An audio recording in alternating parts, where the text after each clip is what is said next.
The Carolina Hurricanes return home after beating the Rangers 3-0 on Tuesday night at Madison Square Garden. They take on the Minnesota Wild for their first of two meetings this season. We get some practice updates, mainly for some injuries as well. We also preview the Hurricanes against the Wild and who are the three players to watch in this game as the Hurricanes look to continue their winning ways. All of that and more on a Thursday edition of Locked On Hurricanes.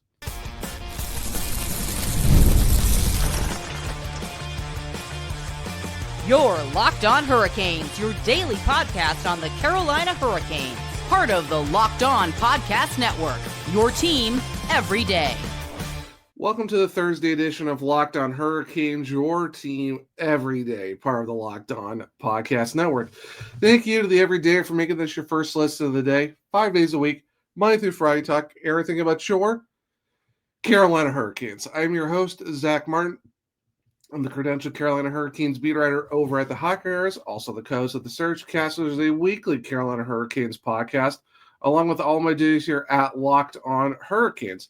Like I said at the top of the show, we're going to be doing some practice and injury updates from Wednesday to see what is going on with the Carolina Hurricanes and what possible impacts could happen for the team against the Wild. Also going to preview the Hurricanes versus the Wild in their first of two meetings this season, with both games actually being in November.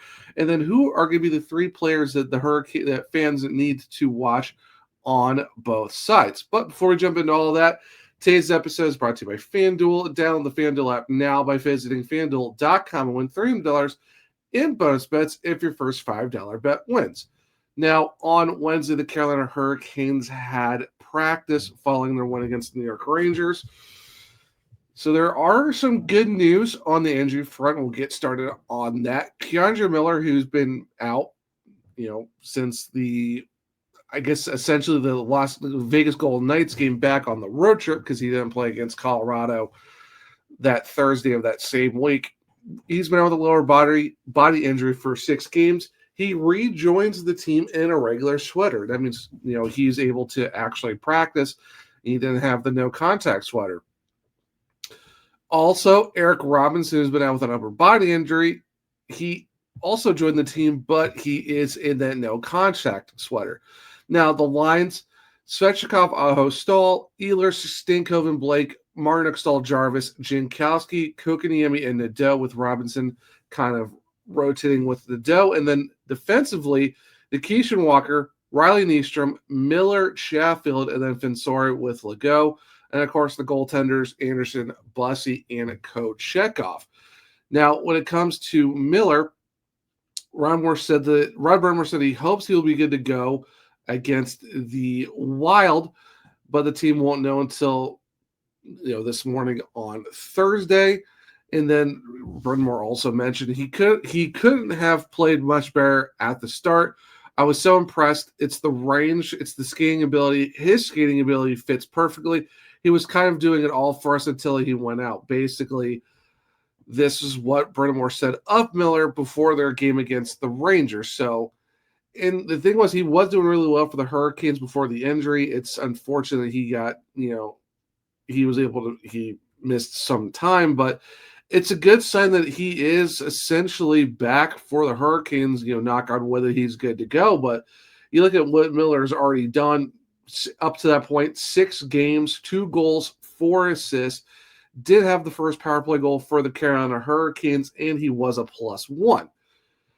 So if the Hurricanes do get Miller back, that will be a boost to the blue line, especially even with the fact that the Hurricanes blue line going down to like their 8th, 9th, and 10th defenseman in Legault, Fensore, Nystrom, and then you got Mike Riley, who's done pretty well, all things considered, for being the team's 7th defenseman, comes in and does a pretty good job of filling in where he needs to, even if it's top pairing or second pairing and stuff like that. But you get Miller back, you're adding, you're a top 4 defenseman back in the lineup. You're also talking about the fact that you also are adding a power play quarterback, to your group as well, which is great to see. And the thing is, talking about Dominic Fensore, he was, assigned back to the Chicago Wolves. So that is a possible indication that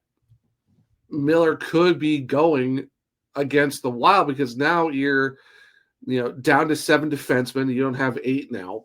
So you still that Nyström would go as your possible 7th, and whoever draws in, if they're going by the lines from practice, Nyström's probably going to slot in next to Riley, and then Miller's going to come in, get his try to get some game action back, put him on that third pair with Jalen Chatfield, which I think is a great pairing to have, because you got 2 guys who are offensively minded, but they both have great skating abilities and good strides.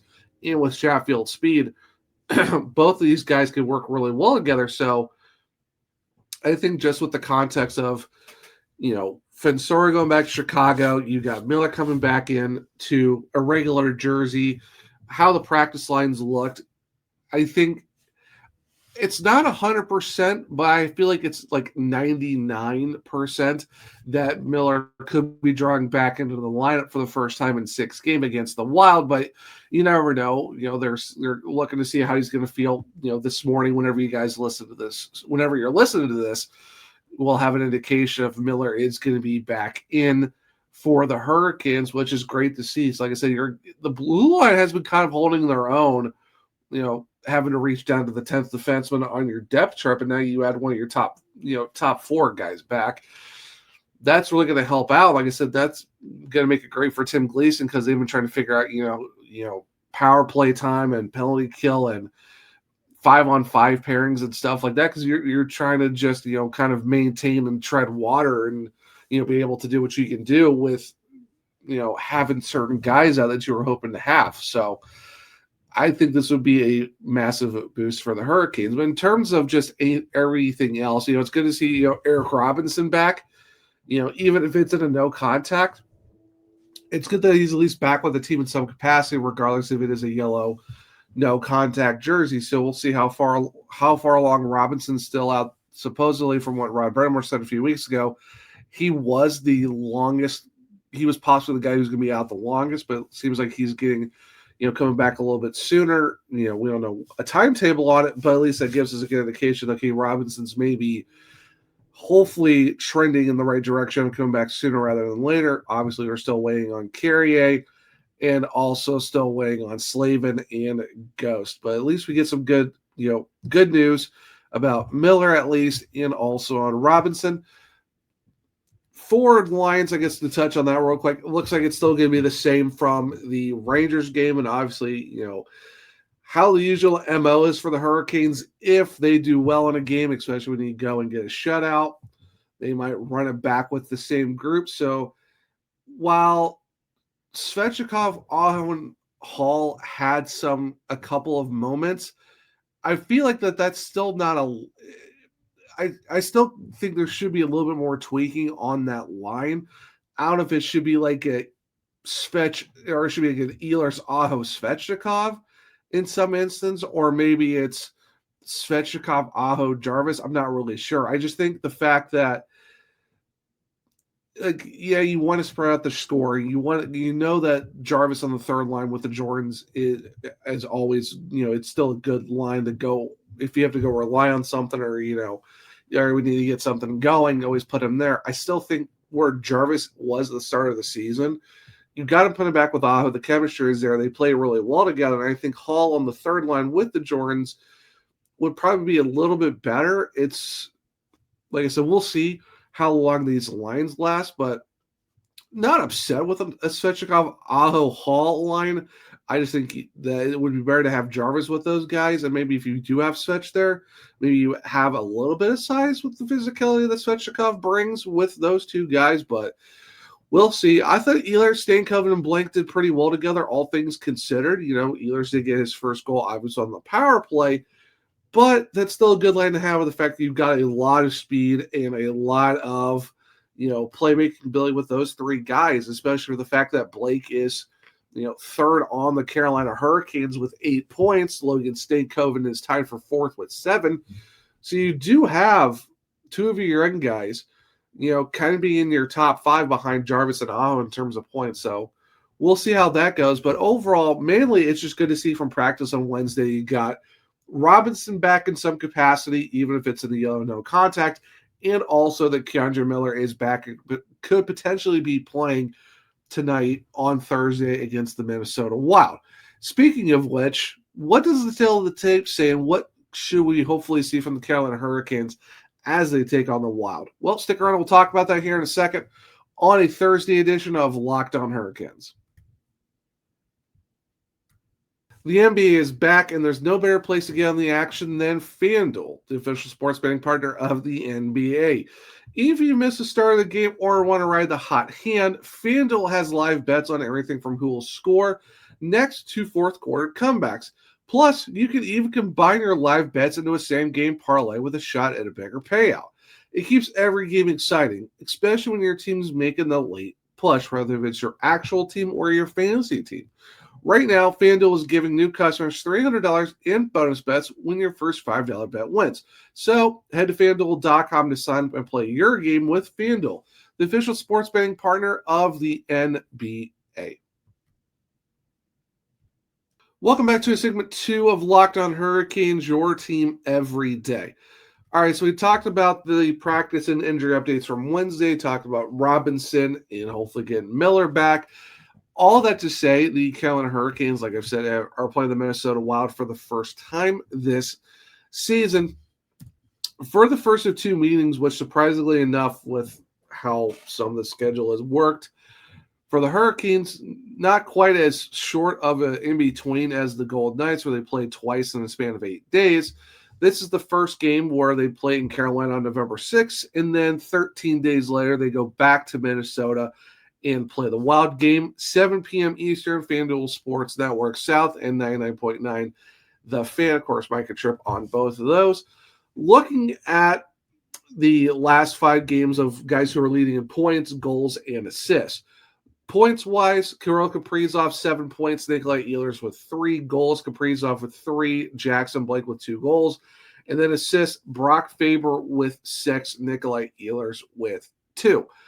The Wild are 3-4-3 in their last 10 games. However, they have won their last 2 games against Vancouver and against Nashville in overtime. But before that, they were on a 5-game losing streak to New Jersey, Utah. Then it was back-to-back overtime losses against the Sharks and the Jets, and then lost to the Pittsburgh Penguins. So while they were on a 5-game losing streak, they have won their last 2. The Nashville game might be a little bit controversial just for the fact that the goal was knocked off the pegs and somehow they still credited that as a goal.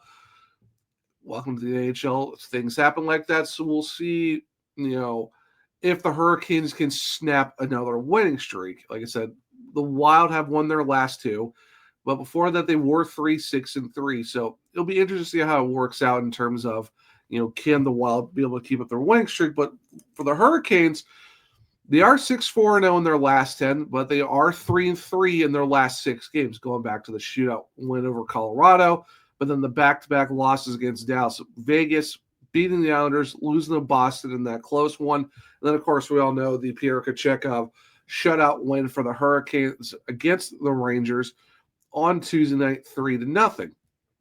Now, the goaltending matchup, I'm very curious to see how this kind of plays out, because you're looking at Philip Gustafsson, 4-6-1 with a 311 goals against and a 900 save percentage, but he does have a shutout this season. Jesper Wallstedt, 1-0-2, a 345 goals against and an 863 save percentage. For the Carolina Hurricanes, where you saw the Rangers goaltending and how both those guys were well over 900 in the save percentage and had a sub 2.2 for both of their goalies, this is a little bit different direction for the Wild and kind of show why they are 5-6-3 or 3-4-3 in their last 10. It's the fact that the goaltending, both goalies are over 300. Gustafsson does have a 900 save percentage despite having a 4-6-1 record. If the Hurricanes can get to either one of these goalies pretty early, especially for the fact that the Wild on average give up 3.64 goals a game, which is 29th in the league, the Hurricanes, who are known as a better 5-on-5 team, especially for the fact that they are 4th in the NHL with 3.58 goals for per game, This is where you really got to capitalize on a Wild team that has not the greatest goaltending right now, and the fact that they give up a lot of goals as a team. And for the fact, too, is they have one guy that's a plus, is a plus player in Zach Bogosian with a +3, and Jonas Brodin's an even. But everyone else, for the most part, are negatives. You got, Zeev Boonham is a -11, Jared Spurgeon's a -9, Brock Faber's a -7. So this is where, if you're the Carolina Hurricanes, you really want to take advantage of a team that's giving up a lot of goals. A lot of their defense were in the minus. And the thing is, Bogosian's only played 5 games. So he hasn't even played every game for the Wild. So this is where, like I said, if you get to the Wild early, especially the fact you're at home at the Lenovo Center, that's where you should really take advantage if you're the Carolina Hurricanes. Goaltending-wise, Frederick Anderson, 4-3 with a 296 goals against and an 894 save percentage. Brandon Bussey, 3-1 with a 225 goals against and a 916 save percentage. And of course, we all know Peter Kochetkov, 1-0 as 0 goals against, a 1,000 save percentage, and a shutout. Now, I know on the practice lines, it did show Anderson is the first goalie on a 3-goalie rotation. Obviously, as I've said, never take it at face value of who's in the starters crease on a practice day with no game. We'll see how it goes. But the thing for me is you have a back-to-back this weekend if you're the Carolina Hurricanes. And while Anderson had the off day because he did travel with the team to New York, do you go with Anderson in this game? And do you go with Bussey, Kochetkov in the back-to-back on Saturday and Sunday? This, for me, is, do you give Anderson another extra day's rest? Do you go with Brandon Bussey in this game against the Wild? Because you got, when you look at this weekend, if you're the Carolina Hurricanes, you have, in terms of the 2 games you got to take care of, you got Buffalo on Saturday, then you travel to Toronto for the Sunday game. And then, you got Washington and the other back-to-back next weekend.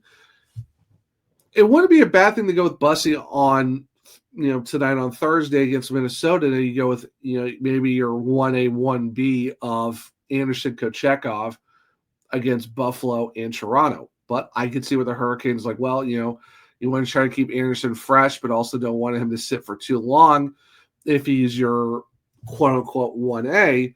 Then I can see them going with Anderson against the Wild, and then you have Bussey, Kochetkov go on the back-to-back against Buffalo and Toronto. So we'll see how it goes. There's a lot of things that, with, Brendan Moore and Paul Schellenfelder and, what they want to do with all of that. But in terms of the goaltending situation, I'd say it would probably be better to go with Bussey.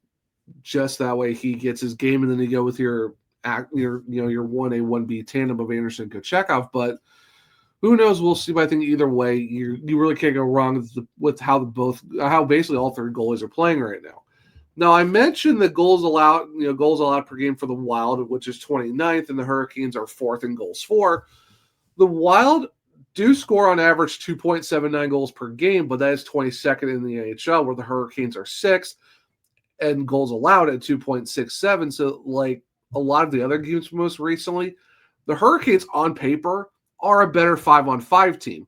And I think this is where they're really going to have to capitalize, because when you look at the special teams, Minnesota does have more of a slight advantage. Now, the Wild's penalty kill is 31st in the AHL at 66.7%, but the Hurricanes, who did score on the power play, you love to see it, thanks to, Nikolai Ehlers, they're still 31st in the NHL on the power play, 11.4%. The only team worse to them is the Rangers, surprisingly enough. But this is where I was like, which one of those could play out better? Can the Hurricanes kind of continue to try to get, a momentum going on the power play?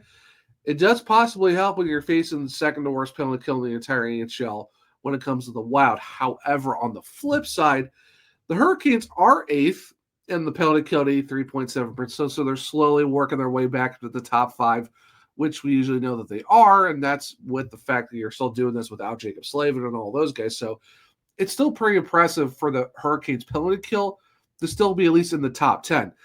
The thing is, however, the Wild are third in the NHL in the power play at 31.5%. And of course, main reason why they are so deadly on the power play right now, Kirill Kaprizov, 5 power play goals, Marcus Johansson with 3, same with Matt Boldy, Steve Boonham, he's got 2, and then he got 1 each from Spurgeon, Vladimir Tarasenko, Ryan Hartman, and Joel Eriksson Ek.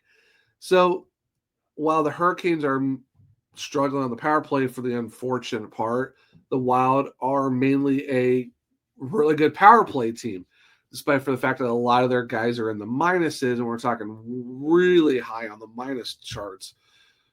At least on 5-on-5, they are doing pretty well in the power play. So I think that's kind of where the main thing is for the Hurricanes, that you want to limit your penalties as much as possible when it comes to a team like Minnesota that can do pretty well, all things considered, on the power play. And they have a lot of guys who have scored a lot of man advantage goals. That said, which 3 players on both teams should fans keep an eye on for this game again for the Hurricanes against the Wild? Stick around and we'll talk about it here in a second on a Thursday edition of Locked On Hurricanes. Let's be real. Making excuses doesn't solve anything. We've all heard them before. It's just stress. I'm tired. Or it happens to everyone sometimes. When it comes to performance, sometimes your body just needs a little extra support, and that's where Rouge It comes in. Rouge.com offers fast-acting, doctor-prescribed treatments for ED designed to help you stop making excuses and start making moves. The process is fast, simple, and private, and it's all handled by real doctors. It's about confidence, connection, and getting back to the moments that matter. Visit rugiet.com/LockedOnNHL to get 50% off your first order. That's rugiet.com/LockedOnNHL. And don't forget to use our code LockedOnNHL to see so they know we sent you. Rouge It. Stop making excuses and start making moves. Welcome back to segment 3 of Locked On Hurricanes, your team every day. All right, so we talk about practice and injury updates. We preview the Hurricanes against the Wild. Now, to wrap up the show, we're going to be looking at 3 players to watch on both sides of the puck. Now, when it comes to the Minnesota Wild, obviously, Kirill Kaprizov, one of the biggest contracts in the league, 8 goals, 18 points in 14 games. Like I said, he had 5 power play goals. The thing is, however, he is a -5, so goes to show while the Minnesota Wild are scoring on the power play, they got Kirill Kaprizov well over a point per game. This still is a team that's 5-6-3, and a lot of their big guys are in the minus totals, and Kaprizov is no different. Like I said, when you have 18 points and 8 goals, but you're still a -5, there is a big disconnect with playing 5-on-5 and not being a, I guess you want to say, a power play team that is a merchant on that and not being able to score 5-on-5. So for the Hurricanes, if you limit the Wild on power play opportunities, you might be able to shut this team down with the fact that Kirill's got, out of his 8 goals, 5 have come on the power play. Matt Boldy, always someone who's been kind of on the rise the last few years. He's been really good for the Wild for a while now. 5 goals, 13 points, also a -5 with 3 power play goals. Another guy who has been leaning on the power play to score a lot this season. The same thing for Marcus Johansson. 3 power play goals, but that's out of his 6 total. Marco Rossi, always someone to keep an eye on as well. He is another guy who's a -5, but he has 3 goals, all even strength, and 12 points. So you have 4 guys that are at least 12 points or better. So you're almost talking, you have at least 4 guys who are almost a point per game. But like I said, you look at the defense, you have a lot of guys who are in the minus. You have a lot of forwards who are in the minus as well. I mean, it's crazy to think when you look at the stats, just as an anomaly of, you have Marcus Foligno, no points in 13 games, 25 penalty minutes, and a -10. That speaks a lot to what the Wild are kind of having to deal with right now. So it should be interesting. But I think the 3 guys, obviously, to keep an eye on, as always, Kaprizov, Boldy, Marco Rossi as well. And you cannot forget about Joel Eriksson Ek. He is someone who is very sneaky good, as always, for the Wild. He's somehow -8, which is crazy. But defensively, obviously the big name, Brock Faber. 1 goal, 7 points in 14 games, but he also is a -7. Now for the Carolina Hurricanes, obviously the big boys, as always, Jarvis Aho. They both got up to 12 points in the last game against the Rangers. Seth Jarvis' 8th goal in the season. Sebastian Aho's 8th assist. They are point per game for both those guys with 12 in 12 games. I kind of combine them as one, not one player essentially, but a group to keep an eye on because those guys are always very good for the Hurricanes, regardless of what line they're on. For me, another group to kind of have is, Blake and Stankova. I'm going to look at Jackson Blake a little bit more. 3 goals, 8 points in 12 games is a +1. Jackson Blake on his second year in the NHL is off to a really great start, for the fact he's already 3rd on the team in points with 8, already has 3 goals. He's been, doing a lot of work on that second line and on that second power play. I think Blake is someone to keep an eye on because of the fact you're going against a team that, he lives in Minnesota during the offseason. I think this is the team where, I don't think guys get up differently for different teams, but I think there's a little bit extra juice when you're going to go against a team that, while he did play North Dakota and, he was born in North Dakota, he considered himself someone from Minnesota. I think it's going to be a big game for him when you're going up against a team like the Minnesota Wild. Another guy to watch, if he is in this game, Keandre Miller. He's another guy I'm going to keep an eye on because, the fact you get him back, I want to see how he does in his first game back with the Carolina Hurricanes after missing the first 6. So if we do get Miller back, definitely keep an eye on him, and I'm curious to see if he does draw onto the power play for the Hurricanes in his first game back, because you do have Walker, you do have Nikishin, as the power play quarterbacks for both groups. But if you do get Miller, do we see possibly 2 defensemen on one group, or does he kind of just slot in and we figure out who he takes over for? But if we get Miller back in this game, that would be great to see. So he's someone I'm definitely going to keep an eye on outside of, the guys like Jarvis Aho, what's Jackson Blake can do and stuff like that. So, and of course, honorable mention, Nikolai Ehlers. He did score his first goal for the Hurricanes back on Tuesday against the Rangers, was on the power play, and it was a game-winning goal, which is awesome to see for the fact that his, the first goal of the game was the game winner. But does this mean he's going to get rolling? Is this where he's going to start scoring a lot more goals? So we'll definitely see, but for hopefully the first of many, and we'll see how it works out from there. But for me, for the Hurricanes, obviously Aho, Jarvis, because they're on a point per game run right now.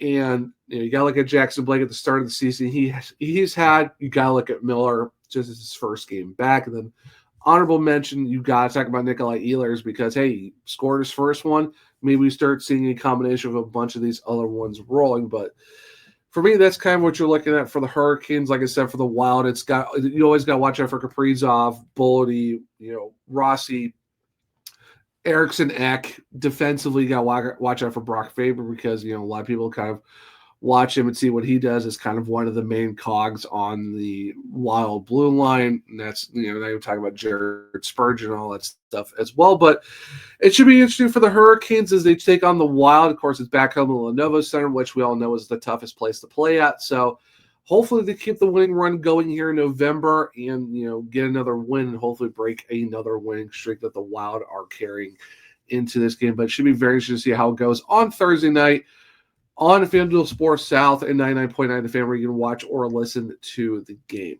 But, guys, this will be the Thursday edition of Locked on Hurricanes. Thank you for making your first listen of the day. For your second listen, go check out the Locked on NHL Game Night. Every game, every night until a Stanley Cup champion is crowned. Get local analysis on a national scale. Find NHL Game Night on Locked on NHL on YouTube or listen to your podcast. If you want to keep up with me, I'm at One True Zach on X. The podcast is LO_Hurricanes. I'm also on Blue Sky at the Zachary Martin. Or if you click the link tree in my bio, you can check out all my written content at thehockeywriters.com. I've been putting out a lot of stuff recently, so make sure to go check that out. If you want to check out my other podcasts, it's the Surgecast on all podcast platforms and on YouTube. For Locked on Hurricanes, we're on Spotify, Google, Apple, iHeartRadio, wherever you listen to your podcast. Make sure to leave a 5-star rating and review because I might just read it on the show. For YouTube, it's Locked on Hurricanes. Subscribe. Hit the bell notifications so you don't miss a show. Hit the thumbs up to let me know if you like the show as well. Share with other Caniacs to become everydayers just like you. But I hope everyone enjoyed the Thursday edition of Locked on Hurricanes. Enjoy your Thursday. Have fun watching your Carolina Hurricanes take on the Wild tonight. at Lenovo Center. And until next time, as always, let's go Canes.